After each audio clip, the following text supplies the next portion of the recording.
Welcome back to Dronacharya IS YouTube channel. You're watching Daily Current Analysis covering 13th May 2022.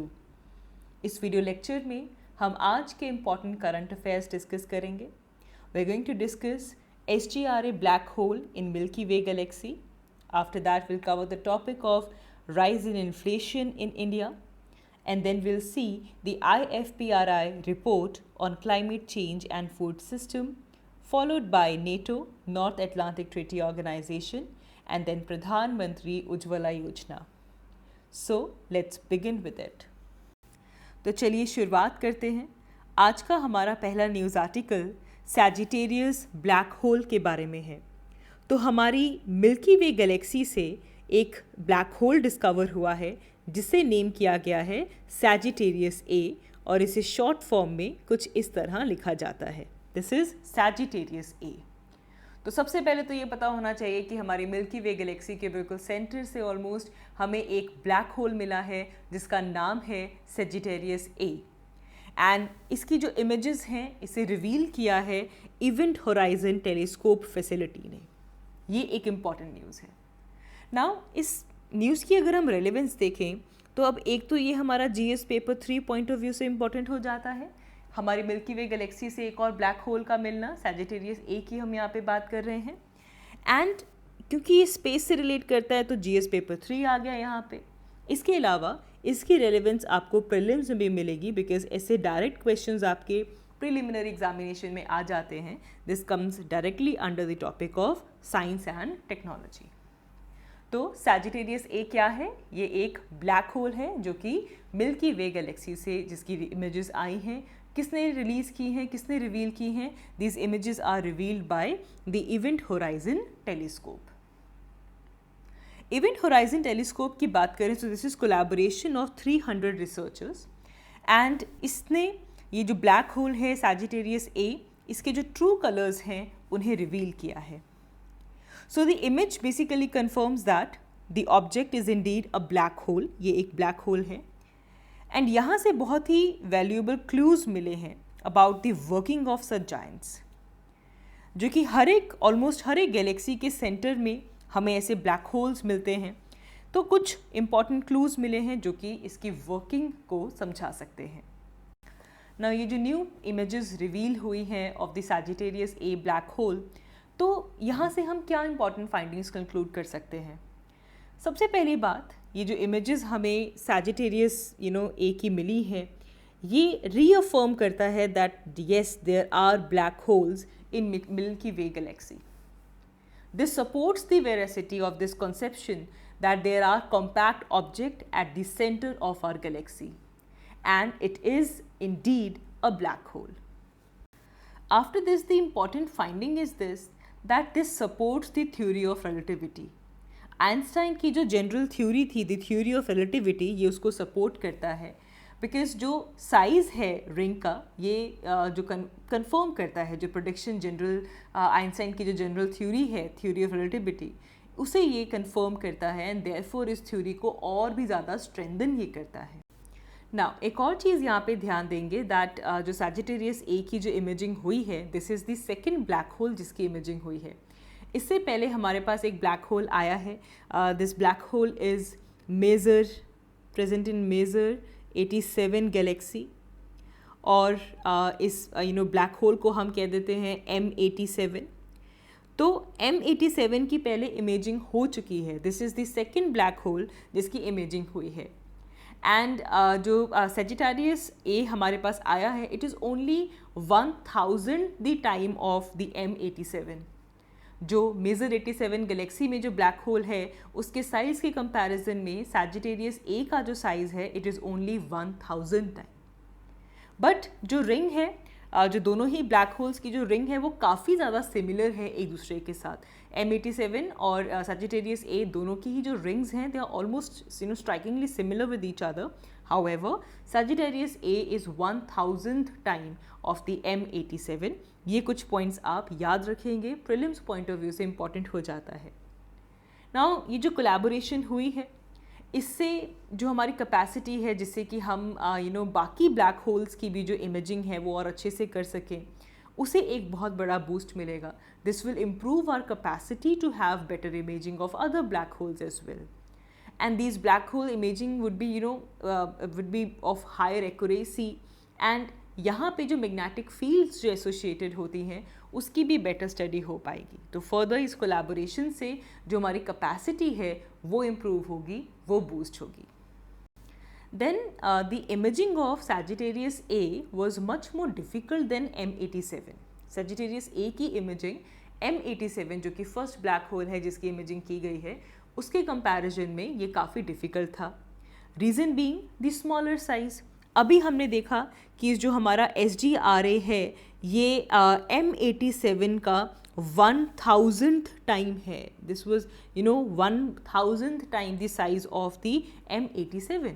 तो क्योंकि Sagittarius A का जो size है वो स्मॉल है इसीलिए जो इमेजिंग है उसमें डिफ़िकल्टी आई. एंड जो लाइन ऑफ साइट थी वो क्लियर नहीं थी because there were a lot of matter between the telescope and the black hole. Telescope और ब्लैक होल के बीच में बहुत सारा मैटर था जिसकी वजह से जो लाइन ऑफ साइट थी वो क्लियर नहीं थी. रादर जो लाइन ऑफ साइट थी वो बार बार ऑब्सक्योर हो रही थी because of the matter present between the telescope and the black hole. Then M87 के कंपैरिजन में सैजिटेरियस ए बहुत स्मॉल है, तो इसीलिए सैजिटेरियस ए के अराउंड जो गैस स्विर्ल कर रही होती है it just takes a few minutes to complete an orbit. And अगर हम M87 का देखें तो वहाँ पे गैसेस को M87 के आसपास स्विर्ल करने में अ वीक लगता है. It takes them a week to complete an orbit. लेकिन M87 का जो स्विर्लिंग पीरियड है वो बहुत ही लो है. क्यों? बिकॉज जो सैजिटेरियस ए है वो स्मॉलर है जिसकी वजह से लेस देन फ्यू मिनट्स में ही जो ऑर्बिट था वो कंप्लीट हो जाता था क्योंकि सैजिटेरियस ए तो छोटा है. M87 बड़ा है तो इसीलिए वहाँ पे जो गैसेस स्विर्ल करती हैं तो it use to take some weeks. तो जिसलिए जो इमेजिंग है वो ईजिली हो जाती थी. लेकिन सैजिटेरियस ए की इमेजिंग में ये भी एक बड़ा डिफ़िकल्टी थी. अब यहाँ पे एक और पॉइंट आपको क्लियर करना होगा कि हम गैस की स्विर्लिंग की बात क्यों कर रहे हैं. जो ब्लैक होल है उसकी खुद की कोई इमेज नहीं होती. उसके आसपास जो गैस स्विर्ल कर रही है हम उसके थ्रू इमेजिंग प्रोड्यूस करते हैं. That is why we are talking about the swirling of the gas around the Sagittarius A. And अब ये जो इमेजेस हैं this is produced by the event horizon telescope. तो ये जो इवेंट होराइजन टेलीस्कोप हैं बेसिकली इनका एक ग्लोबल नेटवर्क है जिसके अंदर there are synchronized radio observatories and they work in unison. ये इकट्ठे काम करते हैं so that to observe the radio sources which are associated with the black holes.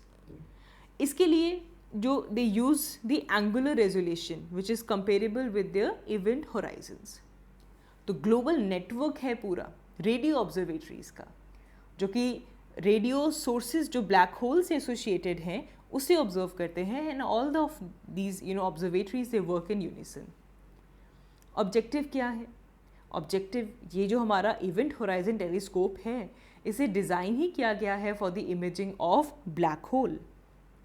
And it offer the scientist to research new frontiers of universe.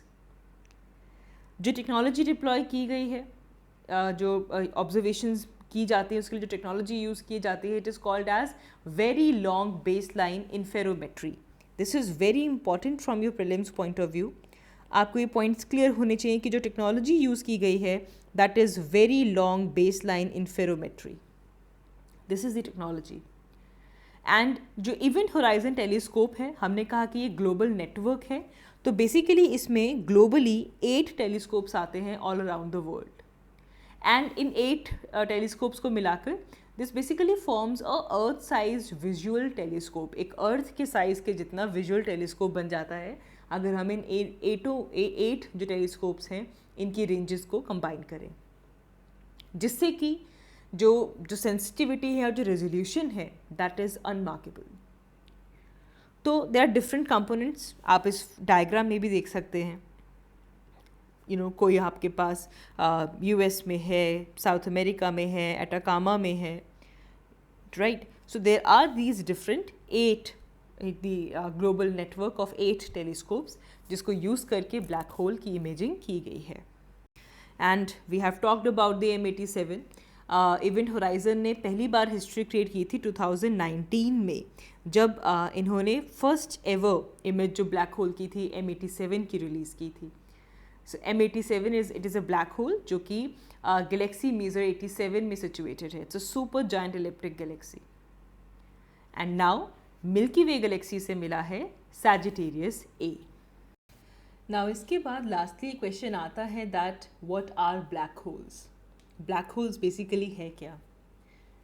तो हमारे space में there are certain places where gravitational pull is so strong कि वहाँ से light भी escape नहीं कर सकती, लाइट भी पास नहीं कर सकती.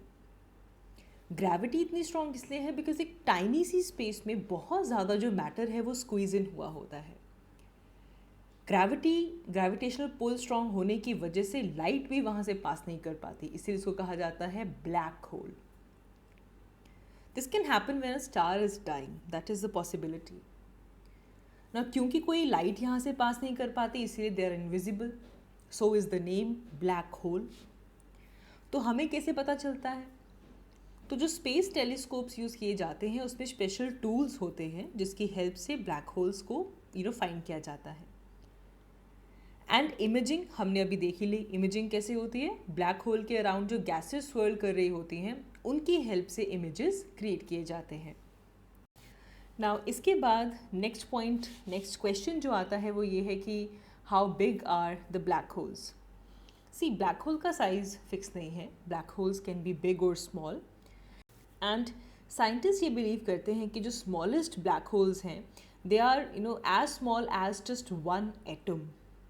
सो एक छोटे एटम जितना स्मॉलेस्ट ब्लैक होल हो सकता है. And the black holes they are very tiny but they have mass of a large mountain, right? So there is another kind of black hole जिसे स्टेलर कहा जाता है.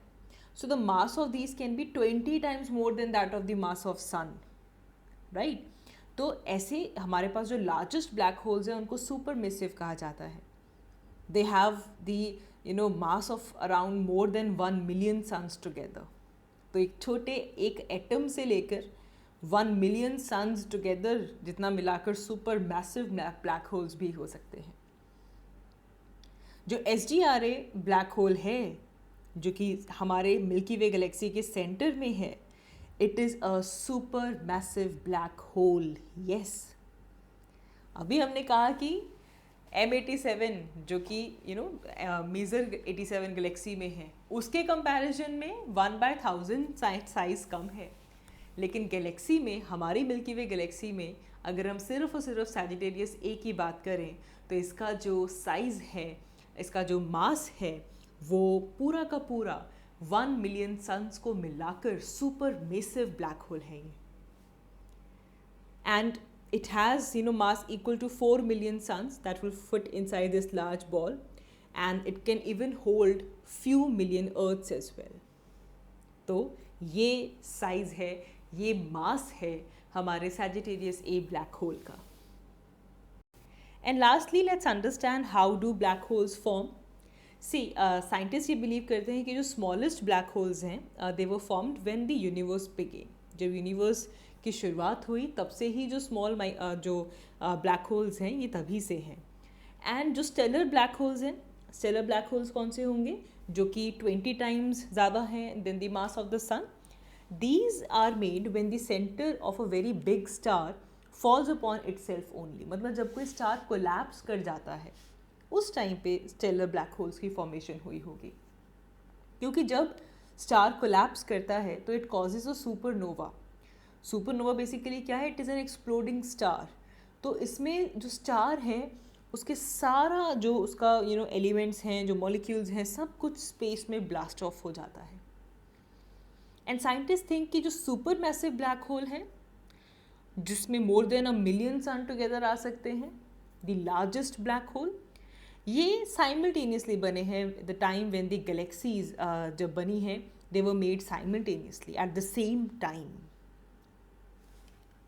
Moving ahead, our next news article is important from GS paper 3 point of view, this relates to Indian economy. This relates to Indian economy. So recently the issue of inflation is in news, as the inflation which is faced by the Indian consumers, it has shot up to nearly 8-year high of 7.8%. 7.8% पे जो हमारी inflation है वो पहुंच चुकी है, और ये वैल्यू 8 ईयर्स हाई है. पिछले 8 सालों की सबसे ज़्यादा हाईएस्ट इन्फ्लेशन जो कि इंडियन कंज्यूमर्स इस वक्त फेस कर रहे हैं.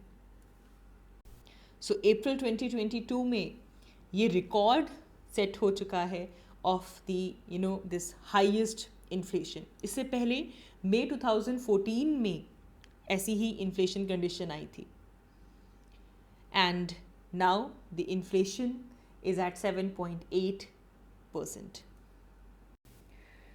इस जो ट्रेंड को समझते हैं, जो इन्फ्लेशन का ट्रेंड रहा है, लेट्स अंडरस्टैंड दिस, बिकॉज ऐसे ट्रेंड बेस्ड क्वेश्चंस आपके प्रीलिम्स एग्जाम में आ जाते हैं. So according to the national statistical office, जो रूरल इन्फ्लेशन रही है वो 8.4% है, और जो अर्बन एरियाज़ में जो इन्फ्लेशन है वो 7.1% है. तो सिंपल क्या याद रखेंगे कि इन्फ्लेशन का जो इफेक्ट है वो रूरल एरियाज़ पे ज़्यादा पड़ रहा है as compare to the urban areas. After this if we talk about consumer food price index, हम यहाँ पे कंज्यूमर फूड प्राइस इंडेक्स की बात करें तो दिस हैज़ जम्प टू 8.4%. इसकी वैल्यू भी इंक्रीज़ हो गई है, अब ये 8.4% पे है. जो फूड प्राइसेस हैं वो कुछ 8.5% के रेट पे राइज कर रहे हैं इन रूरल इंडिया.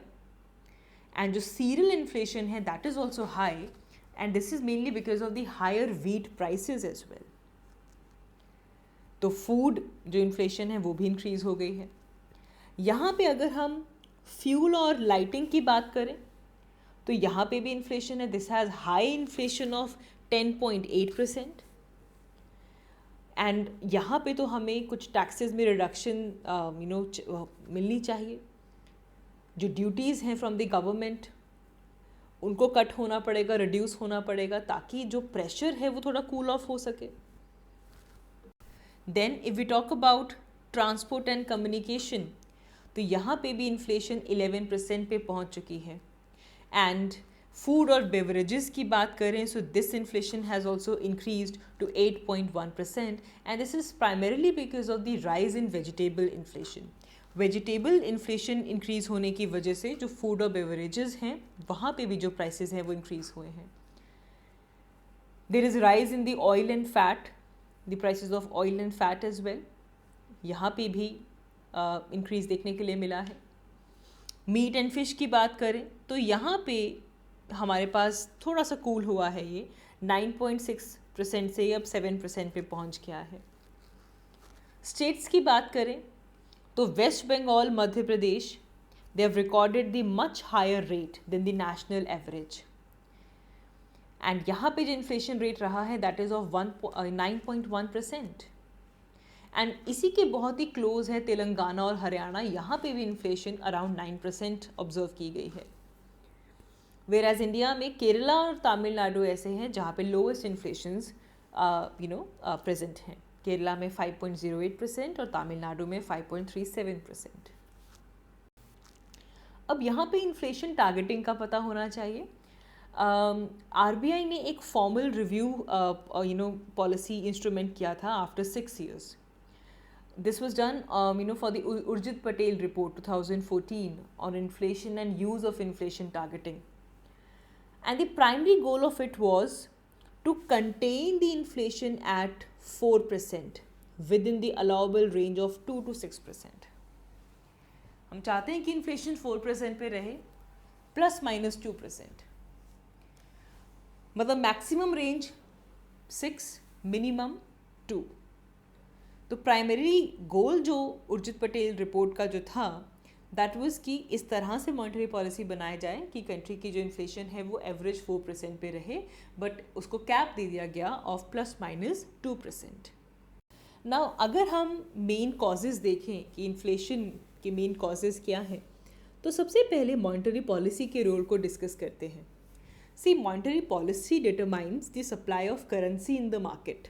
हमने हमारी कल की वीडियो लेक्चर में भी ये समझा था ना। अगर लिक्विडिटी होगी, अगर मार्केट में एक्सेस मनी होगा तो इससे इन्फ्लेशन होगी एंड फर्दर इससे जो हमारी करेंसी है उसकी वैल्यू डिक्रीज होगी। तो अब जाकर मॉनेटरी पॉलिसी में जो लिक्विडिटी है उसे एब्जॉर्ब करने के मेजर्स लिए गए हैं, रेपो रेट इंक्रीज़ किया गया है, CRR इंक्रीज़ किया गया है। तो मॉनेटरी पॉलिसी को जो करेंसी की जो एक्सेस करेंसी जो मार्केट में है उसे एब्जॉर्ब करना होगा। फिस्कल पॉलिसी की बात करें तो फिस्कल पॉलिसी में आ जाता है कि हमारे पास कितनी बोरोइंग और स्पेंडिंग हो रही है इकोनॉमी में। अगर बोरोइंग ज़्यादा है तो इसका मतलब डेट है एंड इस टाइम पे जो टैक्सेस हैं वो इंक्रीज़ हो जाएंगे और जो एडिशनल करेंसी है वो प्रिंट करनी पड़ेगी to repay the debt. Then there is demand pull inflation as well. If there is increase in price due to the gap between demand and supply, supply कम है डिमांड ज़्यादा है, तो ऐसी इन्फ्लेशन को कहा जाता है demand pull inflation. Then there is cost push inflation. Cost push inflation कब होता है? When there is higher prices of goods and services due to increased cost of production. जब कॉस्ट ऑफ प्रोडक्शन बढ़ जाए। ये सब आप इकोनॉमी की क्लासेस में पढ़ते हैं। I am just quickly briefing out. Then there are exchange rates which are also responsible.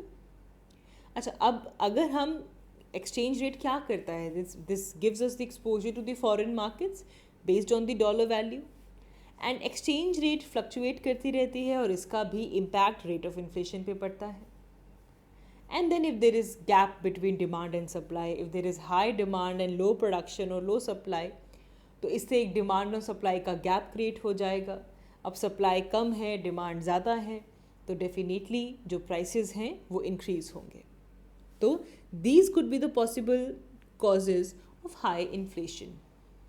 अच्छा, अब इन्फ्लेशन को प्रिवेंट कैसे किया जाए? We need to change the monetary policy. जो हमारी मॉनेटरी पॉलिसी है जिसमें इंटरेस्ट रेट्स को एडजस्ट किया जाता है वो किया जाए। अब जो हायर इंटरेस्ट रेट्स हैं वो इकोनॉमी में डिमांड को डिक्रीज़ कर देते हैं, जिससे कि इकोनॉमिक ग्रोथ डिक्रीज़ हो जाती है और जिससे कि जो इन्फ्लेशन है वो डिक्रीज़ होती है। ये हम अभी देख रहे हैं। We need to control the money supply also, ताकि फर्दर जो इन्फ्लेशन है वो प्रिवेंट हो सके। Higher income tax rates can also reduce the spending. इससे भी जो डिमांड है वो कम होती है और जो इन्फ्लेशन का जो प्रेशर है वो डिक्रीज़ होता है।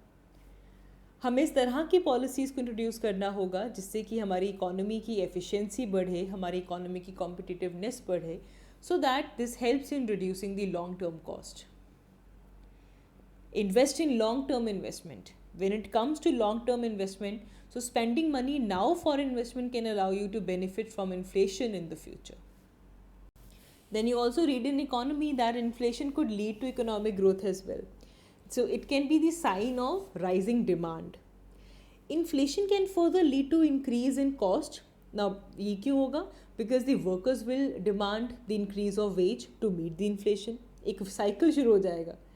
So there might be, this might increase unemployment, क्योंकि अब countries को जो workers हैं उनको lay off करना पड़ेगा ताकि जो उनकी cost of production है वो उसे manage कर सके। डोमेस्टिक प्रोडक्शन लेस कॉम्पिटिटिव हो जाती है अगर कंट्री में इन्फ्लेशन काफ़ी ज़्यादा हो। इससे कंट्री की जो करेंसी है वो वीकन अप होती है। So we talk about this way forward.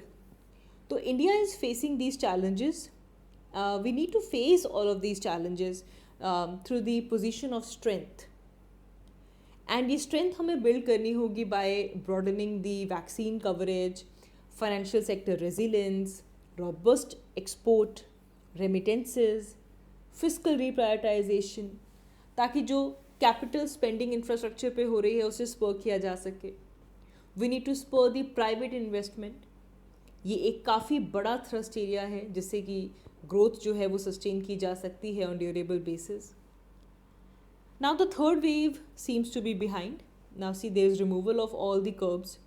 जो वैक्सीनेशन है वो उसका जो स्कोप है वो बढ़ चुका है। So now the economic activity is returning to the speed. Most sectors are reaching और have exceeded the pre-pandemic level. And here, growing GST collection, it is also an indicator of growth in the economy. आगे बढ़ते हैं. हमारा next topic biodiversity and environment point of view से important है. It is about international food policy research institute IFPRI's report on climate change and food systems. Recently, International Food Policy Research Institute ने एक report release की है which is on climate change and food system. सबसे पहले ये समझते हैं कि International Food Policy Research Institute क्या है. See, this basically provides the research-based policy solutions. Basically, to reduce poverty and hunger and malnutrition in developing countries. Developing countries से poverty, hunger, malnutrition को end करने के लिए ये एक research based policy solutions provide करते हैं. ये 1975 में establish किए गए थे and there are a lot of working employees जो कि 50 countries के ऊपर spread हैं. एंड एक और इम्पॉर्टेंट चीज़ यहाँ पे नोट करेंगे that international food policy research institute IFPRI ये हमारा एक और consortium of international agricultural research centre CGIAR का भी रिसर्च सेंटर है. ओके, ये कुछ पॉइंट है जो कि प्रीलिम्स पॉइंट ऑफ व्यू से इम्पॉर्टेंट हो जाता है that IFPIR is a research center of CGIAR. And ये वर्ल्ड वाइड जो पार्टनरशिप है ये एग्रीकल्चरल रिसर्च में एंगेज्ड है बेसिकली फॉर डेवलपमेंट. विजन अगर देखी जाए IFPRI की that is to have a world which is free of hunger and malnutrition. And for this जो इनके रिसर्च एरियाज़ हैं, one is to foster the climate resilient and sustainable food supply. Second is to promote the healthy diet and nutrition for all. Then building inclusive and efficient markets, trade systems and food industry, transforming agriculture and rural economies, and then strengthening the institutions and governance. So these are their strategic research areas. After this comes, let's come back to this report, the IFPRI's report on climate change. इस report के major highlights देखते हैं. Now according to this report, India की जो food production है this को drop by 16%. हमारी जो फूड प्रोडक्शन है दिस को ड्रॉप बाय 16%. एंड देयरफॉर जो हंगर का रिस्क है वो इंक्रीज़ हो सकता है बाय 23% बाय 2030. 2030 तक इंडिया की जो फूड प्रोडक्शन है वो 16% डिक्रीज़ हो सकती है, जिससे कि इंडिया के अंदर जो हंगर का रिस्क है वो 23% इंक्रीज़ हो सकता है by 2030. And the main reason is climate change. And therefore if we talk about the number of Indians which are at the risk of hunger in 2030, this is expected to be 73.9 million. And it would increase to 90.6 million eventually. And जो aggregate food production index है under the same circumstances it will drop from 1.6% to 1.5%. And अगर हम यहाँ पे देखें कि climate change का impact average calorie consumption पे क्या होगा, तो there will be climate change will not impact the average calorie consumption of Indians. And it is projected कि तब भी ये ऑलमोस्ट सेम ही रेट पे होगा, that is 2600 kilo calories per capita per day by 2030. Even in the climate change scenario हमारी जो average calorie consumption है वो सेम ही रहेगी. फूड प्रोडक्शन की ग्रोथ की अगर हम बात करें तो बेसलाइन प्रोजेक्शंस इंडिकेट करती हैं that food production, global food production will grow by about 60% over 2010 levels by 2050, keeping climate change in mind. Then developing countries में जो प्रोडक्शन है और जो डिमांड है इट इज़ प्रोजेक्टेड कि this will grow more rapidly. Developing countries में production और demand more rapidly grow कर सकती है, पर्टिकुलरली इन अफ्रीका अगर हम इसे डेवलप्ड कंट्रीज़ के कंपैरिजन में कंपेयर करें. And this is mainly because of the growth in population and income. Then जो हमारी डाइट है that is also shifting towards the higher value foods. इसमें fruits, vegetable, processed food, animal source food और even the food और vegetables from the high income countries, वो सब अब include हो रही हैं. मीट प्रोडक्शन तो एक्सपेक्टेड है कि साउथ एशिया में डबल हो जाएगा. South Asia, West Asia, Central Asia, यहाँ सब में मीट प्रोडक्शन डबल हो जाएगा बाय 2030 एंड ट्रिपल बाय 2050. पर कैपिटा कंजम्पशन लेवल की बात करें तो डेवलपिंग कंट्रीज़ में this will remain less than half of that in the developed countries. तो per capita consumption level developed country से कंपैरिजन में हाफ ही रहने वाली है for the developing countries. After this if we talk about the demand for the processed foods, तो ये भी एक इंक्रीज़ शो कर रही है in the growing production of the oil crops as well. And यहाँ पे by 2050 the production is expected to double, to be more than double in Southeast Asia and in West and Central Africa. Here if we talk about the production of fruits and vegetable, it is also projected कि इसकी भी जो growth है वो more than double होने वाली है in most of the regions, जिसमें Central Asia, West Asia, North America, Africa सब cover होता है. जो average dietary energy consumption है वो भी प्रोजेक्टेड है कि this will also increase globally by 10% and this could increase up to 3000 kilo calories per capita per day. तो इसके बाद अगर हम रीजनल डिफरेंसेस की बात करें, so in basically in the access of food, तो यहाँ पे दिख रहा है that globally 500 million people they are projected to remain at the risk of going hungry. Globally, 70 million more people will be at the risk from hunger. This is mainly because of climate change. And यहाँ पे 28 million अकेला east और southern Africa से numbers आ सकते हैं. Then India की अगर हम बात करें तो हमारा जो एवरेज टेम्परेचर है ये भी राइज करेगा बिटवीन 2.4 to 4.4 बाय 2100. Similarly, जो समर हीट वेव्स आ रही हैं they're also projected to triple by 2100 in India. और इनकी जो रेट है जो that would be around 0.71 days per decade in Pakistan. Now impact, ये एक इम्पॉर्टेंट टर्म हो जाती है आपके प्रीलिम्स पॉइंट ऑफ व्यू से. सो इम्पैक्ट एक मॉडल है जिससे कि नेशनल और इंटरनेशनल एग्रीकल्चर मार्केट्स को स्टिमुलेट किया जाए. And this is developed with the inputs of consortium of international agriculture research centre and the other leading global economic modelling efforts. Now इस फूड सिक्योरिटी को ensure करने के लिए India के क्या क्या इंपॉर्टेंट स्टेप्स हैं ये आपको पता होने चाहिए, specially if you writing an answer related to the food safety और फूड सिक्योरिटी इन इंडिया, तो आपको इन स्कीम्स के बारे में, इन स्टेप्स के बारे में पता होना चाहिए. सबसे पहले तो आता है NFSA, national food security act 2013. तो इससे अराउंड 67% जो हमारी पॉपुलेशन है they are entitled to receive highly subsidised food grains, उनको फूड ग्रेन्स दिए जाते हैं. Then we have national food security mission. ये 2007 और 8 में लॉन्च किया गया था by the ministry of agriculture and farmers welfare. ये एक सेंट्रली स्पॉन्सर्ड स्कीम है और इस पे मेनली फोकस किया जाता है to for sustainable increase in the production of targeted crops. Area expand किया जाए, प्रोडक्टिविटी इन्हांस की जाए ताकि जो प्रोडक्शन है टारगेटेड क्रॉप्स की वो इंक्रीज हो सके. देन वी ऑल्सो हैव प्रधानमंत्री गरीब कल्याण अन्न योजना.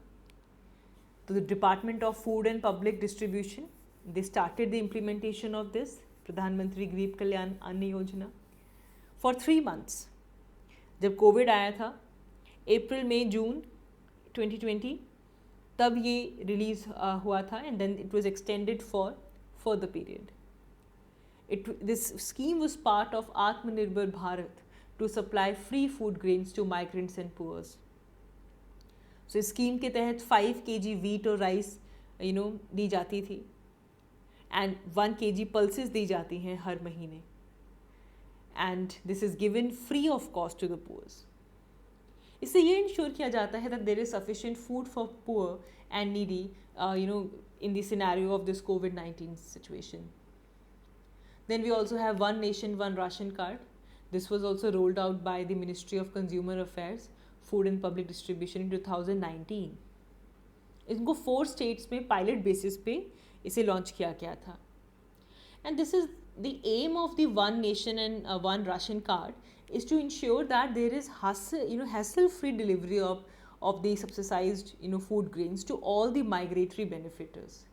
जो भी beneficiaries हैं उनको hassle free delivery मिले, वो इंडिया में कहीं पे भी हो. नेशन वाइड वो नेशनल फूड सिक्योरिटी एक्ट का जो उनको बेनिफिट मिलता है उसे अवेल कर सके. Basically to empower all the migrants कि वो किसी भी फेयर प्राइस शॉप पे जाके अब कंट्री में कहीं भी किसी भी स्टेट में किसी भी शहर में अपना एग्जिस्टिंग राशन कार्ड यूज़ करके बायोमेट्रिक ऑथेंटिकेशन के बाद कहीं से भी जो फूड ग्रेन्स हैं वो ले सकें. देन वी ऑल्सो है प्रधानमंत्री किसान सम्मान निधि. ये सेंट्रल सेक्टर की डायरेक्ट बेनिफिट ट्रांसफ़र स्कीम है. इसमें इनकम सपोर्ट दी जाती है फार्मर्स को, एड दी जाती है फार्मर्स को ताकि जो भी एक्सपेंसेस आते हैं on fertilisers and seeds before the sowing season वो डिमांड जो फार्मर्स हैं वो मीट कर सकें. एंड फॉर दिस एक साल में ₹6,000 की फाइनेंशियल असिस्टेंस मिलती है to all the land holding farmer families. आगे बढ़ते हैं. Now NATO is again in news, North Atlantic Treaty Organization, because Russia has said that Russia will be forced to take some retaliatory step over its neighbor Finland's move to join NATO.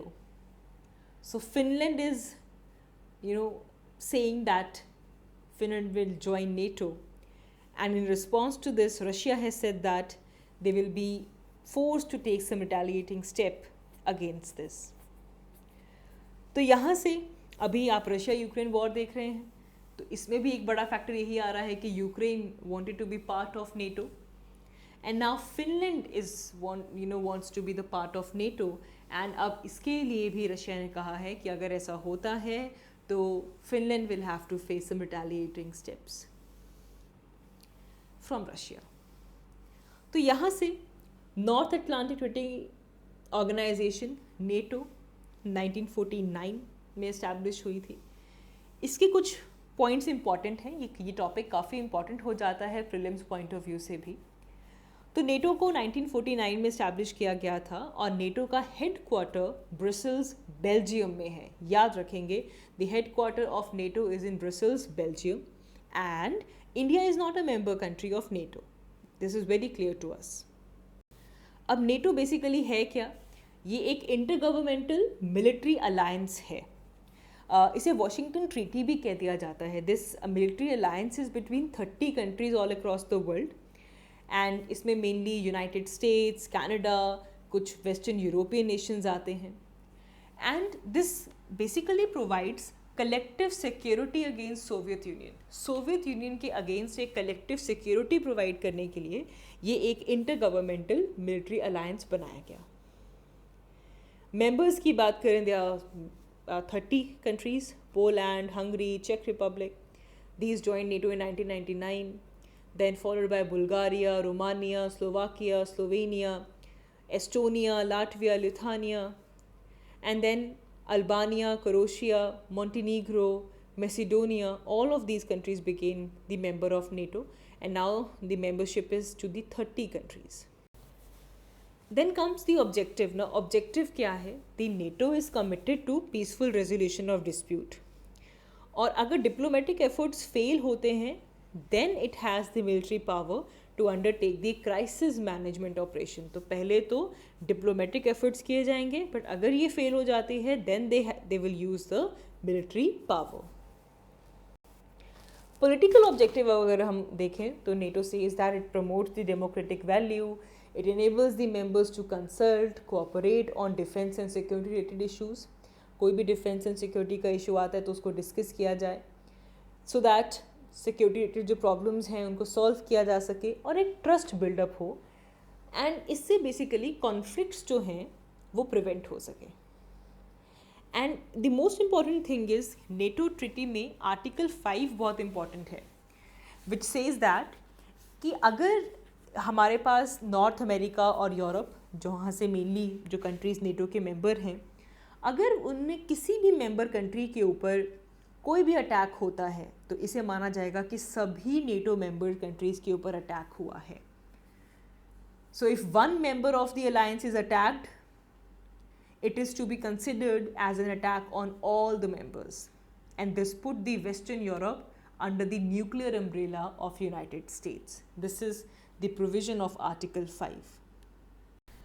And then lastly comes Pradhan Mantri Ujjwala Yojana.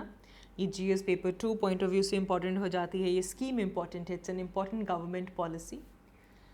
Y Pradhanmantri Ujjwala Yojana is in news? Because recently एक right to information application file की गई थी to the 3 oil marketing firms to find out the status of Pradhanmantri Ujjwala scheme. So therefore it is important to know what is Pradhanmantri Ujjwala योजना. So in last financial year, there were 90 lakh beneficiary of this government's scheme, this welfare scheme. And the 90 lakh beneficiaries, they did not refill their cylinders. And there are over 1 crore beneficiaries, those who refilled their cylinder only once. ये कुछ figures जो हैं वो थोड़े disturbing हैं. पिछले साल 90 lakh beneficiaries ऐसे थे जिन्होंने अपने सिलेंडर को कभी रिफ़िल ही नहीं करवाया, और 1 करोड़ बेनिफिशरी ऐसे हैं जिनका सिलेंडर सिर्फ एक बार रिफ़िल हुआ है. तो बेसिकली जो डिस्ट्रीब्यूटर्स हैं, they are recording a drop in LPG cylinder booking. So जो रिप्लाई गवर्नमेंट का लोकसभा में आया था, तो जो LPG कंजम्पशन है अंडर द उज्ज्वला योजना, इट रिमेन्स एट 3.66 रिफिल्स पर कनेक्शन एनुअली.